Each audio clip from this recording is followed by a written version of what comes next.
বছর বয়স, একটু আসতে মা আসতে।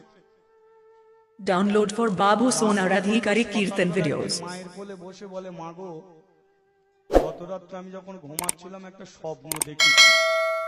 মা বলে, স্বপ্ন দেখেছিস তো ভালোই করেছিস। বলে, না মা, আমি এমন স্বপ্ন দেখেছি তোমাকে বলে না থাকতে পারছি না। বলে, বল না কি স্বপ্ন। বলে, মা গো, স্বপ্নের কথা বলবো তো ঠিকই, কিন্তু তার আগে তুমি আমার মাথায় হাত দিয়ে কথা দাও যে আমি যা বলবো তুমি তাই করবে। বলে, এই রাম, তোর মাথায় হাত দিয়ে আমি কথা দিতে যাব কেন? বলে, তাহলে আমিও স্বপ্নের কথা বলবো না। মা স্বপ্নের কথা ছেলের মুখে শোনার জন্য কি অবুঝ কাজটা করলো দেখুন।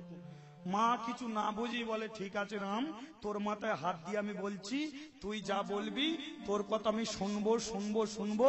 এই তোর মাথায় হাত দিয়ে তোর নামে আমি দিব্যি দিয়ে বললাম। এবার ছেলের মাথায় হাত দিয়ে কেউ যদি দিব্যি দেয় তার পরিণতি কি হয় লক্ষ্য করে দেখুন। রাম স্বপ্নের কথা বলতে শুরু করেছে। শোনো মা, আমি যখন রাত্রিকালে ঘুমাচ্ছিলাম হঠাৎ আমি নপুরের ধ্বনি শুনতে পেলাম। মা বলে, বাহ, নপুরের ধ্বনি শুনতে পেলি? তারপরে কি হলো জানো মা? নপুরের ধ্বনিটা আস্তে আস্তে মিলিয়ে গেল।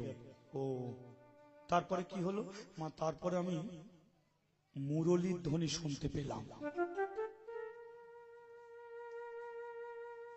মুরলীর ধ্বনি? হ্যাঁ মা। জানো মা, আমি ধরতে গেলাম কিন্তু ধরতে পারলাম না। সেই মুরলীর ধ্বনিটাও আস্তে আস্তে মিলিয়ে গেল। তারপরে কি দেখলাম জানো মা? আমি দেখলাম আমার ঘরটায় আলোয় আলোকিত হয়ে গেছে।